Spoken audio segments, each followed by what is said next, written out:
tidak asli, ya mau bagaimana lagi? Memang faktanya begitu, memang datanya begitu.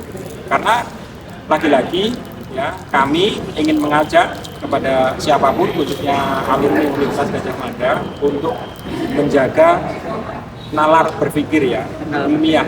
Ya, jangan sampai kasus sepele ini terjadi atau menimbulkan yang namanya penindasan akademik. Kami namai Rela Agama Bergerak, Ya.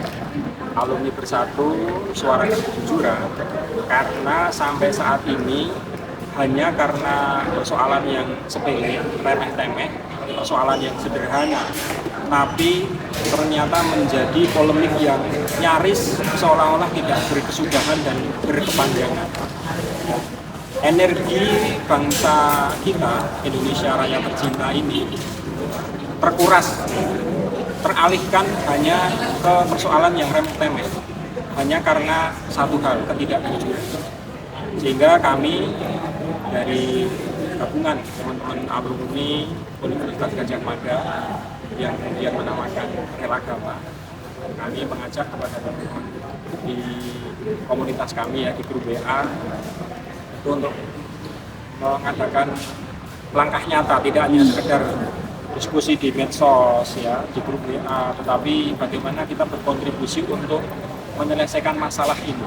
Karena sebetulnya masalah ini selesai di internal UGM, ya, tetapi faktanya ya sampai saat ini tidak jadi selesai. Ini ada apa? Maka ini keprihatinan kami kepada situasi yang saat ini tengah terjadi. Kemudian Rela Agama muncul atau lahir, dibentuk tidak hanya sekedar karena latar belakang kasus yang sepele ini. Rela Agama jauh sejak sebelum kasus juga ijazah palsu saudara Joko Widodo, jauh sebelum pemilu itu sudah ada. Jadi memang kami mencoba tetap menjaga idealisme kami sebagai mahasiswa Universitas Gadjah Mada, meskipun statusnya sudah alumni. Yang jelas niat kami adalah ingin mengembalikan nama baik kampus kami tercinta Universitas Gadjah Mada, menjaga marwah dan nama baik kampus kami. Karena bagaimana yang sudah kami sampaikan tadi, UGM Universitas Gadjah Mada itu tidak hanya dimiliki oleh alumni, tetapi sudah dimiliki oleh seluruh rakyat Indonesia dan juga dunia.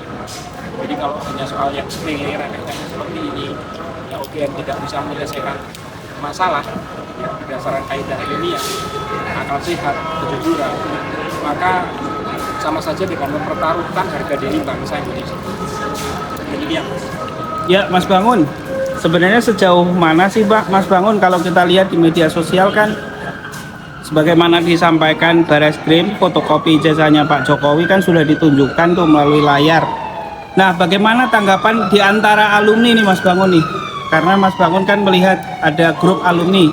Nah, bagaimana sebenarnya tanggapan di antara alumni mengenai kasus ini Mas Bangun? Ya, perkembangan dugaan ijazah saudara Jokowi palsu, ya sebagaimana yang juga teman-teman dan seluruh ya, dunia juga sudah mengetahui. Bareskrim sendiri kan sudah sempat menyampaikan ya, bahwa ijazah saudara Jokowi Identik. padahal yang benar kan adalah otentik. Keterangan dari pihak kepolisian sendiri yang menurut kami secara akal sehat itu tidak masuk akal.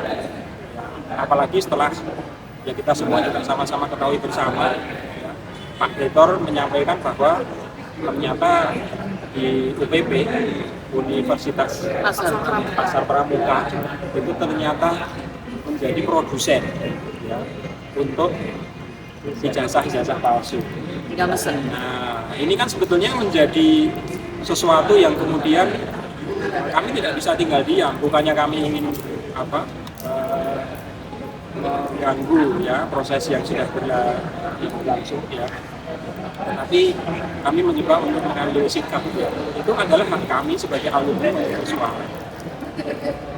Jadi sama sekali kami juga tidak punya niat untuk menambah masalah dari yang sudah terjadi. Intinya itu Mas, justru karena keprihatinan kami, hal yang sepele tapi jadi bertele-tele. Oke, terakhir Mas Bangun. Kalau secara kasat mata Mas Bangun secara pribadi melihat ijazah Pak Jokowi yang sudah ditunjukkan oleh Bareskrim itu kira-kira Mas Bangun menilainya seperti apa Mas ini terakhir? Pertanyaan jenengan secara pribadi ya. Ya, secara Otomatis pribadi. saya harus Bukan mengatakan mewakili Ya. agama. secara pribadi dan juga sebagai alumnus, Nah. sebagai alumni, saya juga menilai ada ketidakberesan, ya, ada kejanggalan, ya, ada ketidaktransparan, ya, ada ketidakjujuran. Ya, kalau kemudian secara umum dikatakan tidak asli, ya mau bagaimana lagi?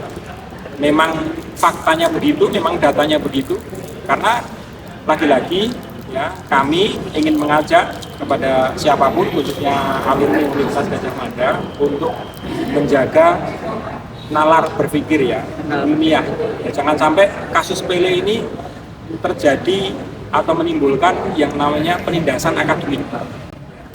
Ini penting untuk kemudian menjadi pembelajaran untuk kita semuanya, bahwa di akademik juga ada namanya kode etik akademik ya, tidak hanya teman-teman pers. Ya, kalau teman-teman pers ada kode etik jurnalistik ya, kita mestinya juga harus itu. Ya, kalaupun kemudian dari kasus ini nanti selesai ya, dengan tuntas, adil dan menjelaskan untuk semua, bisa jadi nanti akan lahir itu undang-undang ya, kode etik akademik. Ya, siapa tahu. Oke, terima kasih Mas Bangun atas yang pertama. Saya beralih ke Pak siapa namanya lupa saya. Nurmadi. Pak Nurmadi. Pak Nurmadi saya lihat tadi juga sebagai alumni UGM yang tadi cukup keras ya menyampaikan orasi di depan tadi ya. Kalau Bapak sendiri melihat kasus ini sejauh mana Pak? Maksudnya dari kacamata sebagai alumni Pak? Ya, ini saya melihatnya Pak Jokowi ini yang membawa permasalahan ini jadi berlarut-larut, yang sebetulnya bisa diselesaikan dengan mudah dan sederhana. Jadi yang diperlukan adalah keterbukaan dan kejujuran untuk mengklarifikasi, menjelaskan apa yang menjadi pertanyaan orang-orang itu. Oke. Ya, apalagi kemudian dengan ditemukan berbagai kejanggalan. Nah, kejanggalan-kejanggalan itu kalau memang benar bahwa itu palsu, ya akui saja ijazahnya palsu dari pasar pramuka. Tapi kalau memang dia yakin benar, nah jelaskan, tunjukkan, nggak usah dipanggil ke rumah, difoto aja nggak boleh ijazahnya, kan aneh gitu ya. Nah, masa ijazah yang beredar walaupun fotokopi ternyata foto orangnya berbeda, pakai kacamata, terus kemudian foto-foto lain giginya juga berbeda. Nah, ini kan aneh. Nah, kemudian juga pengakuan terkait dengan pembimbing, ternyata pembimbingnya tidak mengakui sebagai pembimbing skripsinya. Dan juga temuan-temuan yang lain ternyata dari votasi, dari banyak temuan ya, intinya kalau disebutkan jadi menimbulkan kejanggalan, kecurigaan yang mengarah kepada dugaan ijazah itu palsu gitu. Oke. Mohon maaf, Bapak sendiri alumni UGM tahun berapa, Pak? Ya, saya S2-nya di UGM di S2. Akuntansi, masuk 98 tahun, lulus tahun 2000. Kalau secara kasat mata gimana, Pak? Ijazahnya Pak Jokowi? Ya, saya belum melihat langsung dan belum memegang apalagi ya, karena yang justru saya lebih aneh lagi, pembelaan itu melalui pengacara, melalui preman, melalui orang-orang lain, dan juga terakhir melalui iklan. Di Solo Pos kemarin di halaman 10 dia mengiklankan oleh kelompok relawannya, dikatakan itu asli. Loh, relawannya aja belum tentu pernah lihat, terus kemudian juga melalui iklan. Ini kan aneh sekali. Pengakuan satu keaslian dokumen lewat iklan berbayar. Nah, ini kan aneh ya. Oke. Terakhir, Pak, sebagai alumni UGM S2, kan akhirnya orang merujuk kepada UGM yang saat ini kita sedang podcast ini. Nah, apa yang ingin Bapak sampaikan kepada UGM agar kasus ini cepat selesai, Pak? Ya, saya kira UGM sebetulnya tahu kalau memang mau jujur, ya, tidak mungkin satu perjalanan akademik seseorang tidak tercatat dan tidak ada satu kronologi yang baik. Ya, jadi saya tidak ingin UGM ini terseret-seret dengan satu masalah yang kemudian ada unsur-unsur yang terkait dengan manipulasi, walaupun itu seorang pejabat tinggi yang mungkin sempat dikagumi, sempat dibanggakan. Kalau memang toh tadinya ada kekeliruan dan memang ternyata bahwa itu ada unsur-unsur ketidaksesuaian, ya sejarah harus diluruskan, ya apalagi kalau satu jabatan presiden itu adalah petinggi negara dan ini dokumennya adalah dokumen negara, jangan sampai kemudian sejarah kita terpalsukan atau dimanipulasi. Itu aja, jadi jujur dijelaskan oleh Pak Jokowi, oleh UGM, akui apa adanya. Itu, terima kasih. Oke, baik, terima kasih Pak. Kita beralih ke Bu Mary Samiri. Orang yang ada di mana-mana, di Jakarta ada, di Jogja ada. Bu Mary, apa motivasinya nih Bu Mary bersama kawan-kawan KNPRI ya, yang di Jakarta kemarin kita lihat ada di Polda, sebelumnya ada kita lihat ada di Pasar Pojok Pramuka, hari ini kita lihat ada di UGM. Ini kayak Kage Bunshin no Jutsu di mana-mana ada nih. Apa motivasinya Bu Mary sampai sejauh itu, dan bener nggak sih ada pembayaran oligarki di belakang Bu Mary? Silakan. Oh itu fitnah banget sih ya, gosipnya ya. Apa nggak tahu kalau Bu Mary itu orang kaya? Iya betul betul. Kalau kita dikasih duit, ngapain saya ngerjain ini? Mending saya bisnis, betul lah. Ya, betul. Jadi yang memotivasi saya adalah ini mama yang di belakang ini loh. Nah ini yang selalu Suka piknik. menguatkan kita. Oh. Jadi emak-emak ini mereka merasa mereka punya anak, mereka punya cucu. Ini berapa kali kami sampaikan. Ketika kami punya anak, punya cucu, apa yang kami tanamkan ke mereka adalah kejujuran, betul. Kemudian, biasa kan, jangan bohong, ya kan? Kemudian, apa ya bahasanya ya? Kalau anak sekolah itu ya, yang kecil aja, jangan nyontek, ya. Tapi ini udah sangat besar, pemalsuan dokumen negara, betul ya? Jatuhnya itu negara. Nah kami tidak mau, ya seperti kami kemarin juga bicara ketika di Rakyat Bersuara, kami tidak mau 50 tahun ke depan anak cucu kita membuka buku sejarah, ada satu halaman menyatakan bahwa satu presiden Indonesia memiliki ijazah yang palsu. Gitu loh, kan ini adalah suatu ya momen buruk lah, presiden buruk untuk Indonesia, kecelakaan sejarah, nokta merah, kalau bahasa film, nokta merah ya. Tugas kita adalah membantu meluruskan. Kami mama bukan ahli hukum, kami juga bukan pengajar, tapi kami punya hati nurani. Sehingga untuk penyelesaian, bukan penyelesaian sih, membantu, mendorong. Hanya ini yang bisa kami lakukan, menyuarakan. Karena KNPRI itu tagline-nya apa Bu? Selalu bersuara sosial, keadilan. Makanya kami ada di Tom Lembong, kami ada di ijazah palsu, kami ada di PIK 2, ya kan? Dan itu akan kami teruskan insya Allah. Begitu Bang. Oke, terakhir Bu Mary. Jika seandainya Bu Mary, Pak Jokowi menunjukkan ijazahnya dan terbukti asli, original dari UGM misalnya, apa yang ingin dilakukan oleh Bu Mary dan kawan-kawan? Oke, besok kan gelar perkara khusus. Oke. Semoga saja di situ sudah finish, sudah final attack. Jangan diulangi lagi. Kemarin 15-16 April kita kesini sama ke Solo. Iya. Kita pikir udah bisa ngeliat ijazahnya. Karena kan Pak Rismon, Bang Rismon, Bang Suryo, sama Dr. Tifa juga menyertai sini kan. Besok itu tim TPO sudah memberikan sejumlah nama tim ahli yang akan ikut dalam gelar perkara khusus.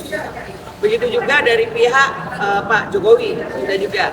Nah kita berharap besok sudah mendapatkan satu keputusan. Minimal sudah diketahui apakah ini asli atau tidak. Dan ketika itu dinyatakan asli, ya kita menghargai bahwa memang itu adalah asli. Seperti yang sudah disebutkan juga oleh Bapak Bang Rismon, Bang Suryo dan lain-lain, ketika itu dinyatakan asli oleh kedua belah pihak ya, bukan oleh satu pihak seperti yang sekarang, kita akan stop untuk membahas masalah ijazah ini. Begitu Bang. Oke, terima kasih. Tapi belum tentu untuk anaknya ya.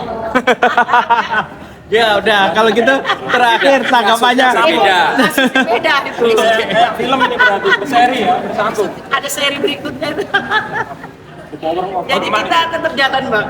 Untuk Oke. apapun itu demi Indonesia. insya Allah. Oke, terima kasih Bu Mary. Ini terakhir mungkin dari FTA. Pak siapa Pak? Mohon maaf audionya. Mohon maaf ini agak banyak audionya Pak. Iya, dipegang aja nggak apa-apa. Nah, nggak apa-apa begitu. Ya, betul. Pak, mohon maaf dari namanya siapa dulu? Saya Bang Warno. Pak? Bang Warno. Oh, Bang Warno. Iya. Kalau FTA kan kita lihat dia concern kepada banyak hal, diantaranya adalah soal PKI ya. Iya. Dan itu sudah beberapa kali diulang oleh Jenderal Gatot Nurmantio soal itu. Nah, berkaitan dengan polemik ijazah palsu ini ada kaitannya nggak Pak dengan itu Pak? Baik, Assalamualaikum warahmatullahi wabarakatuh. Waalaikumsalam warahmatullahi Selamat wabarakatuh. siang, saudara-saudaraku yang ada di samping. Alhamdulillah, pertemuan di Jogja ini, mudah-mudahan ini menjadi sebuah barometer untuk Indonesia khususnya.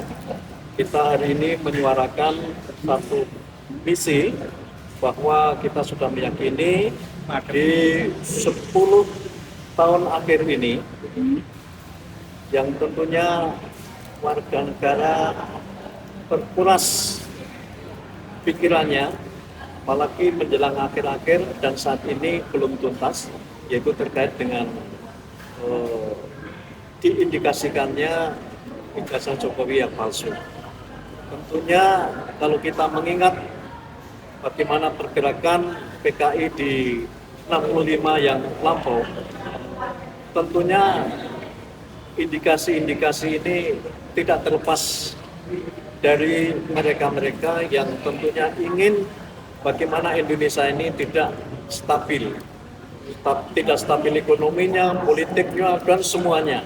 Artinya dengan diindikasikan ijazah Jokowi ini betul-betul bangsa ini terfokus dari Yogyakarta ini, ya FTA yang kebetulan kami insya Allah mewakili dari Yogyakarta ini sudah sering kali mengangkat tema-tema yang seperti disampaikan tadi, bahwa apa, kita itu ingin di negara yang makmur, negeri yang kondisinya luar biasa, kemah ripah jinawi dalam bahasa Jawanya, tetapi kenapa kondisi-kondisi sekarang ini kita bisa meyakini betul dari ucapan dan tindakan perilaku para pejabat-pejabat ini, maka saya siang ini membuat sebuah kaos yang berjudul Berani Jujur. Berani Jujur ini konteksnya tidak hanya untuk pemerintahan sebelumnya, tetapi juga pemerintahan sekarang. Harus berani jujur mengungkap fakta-fakta yang ada di negeri ini. Sehingga apa? Generasi kita ini, generasi tidak akan lupa akan sejarah bahwa di kondisi 10 tahun akhir ini memang sangat luar biasa bagaimana rakyat ini menderitanya. Apalagi kondisi perekonomian, juga kondisi ketenaga kerjaan. Apalagi sekarang ini anak-anak kita lulus dari SMK, dari sarjana, ini mau kemana nih? Ribuan pengangguran ini nanti mau diserap kemana? Kita ini hanya kena ketipu-tipu saja. Mungkin itu yang saya sampaikan, artinya apa? FTA hadir di Yogyakarta dan khususnya di Indonesia ini hanya menjembatani bagaimana Indonesia ini sesungguhnya bisa aman seperti sebelum-sebelumnya. Terima kasih. Baik, terima kasih Pak. Terima kasih Bapak-bapak dan Ibu-ibu sekalian telah menyempatkan waktu wawancara eksklusif setelah deklarasi hari ini. Terima kasih teman-teman yang sudah menonton. Wassalamualaikum warahmatullahi wabarakatuh.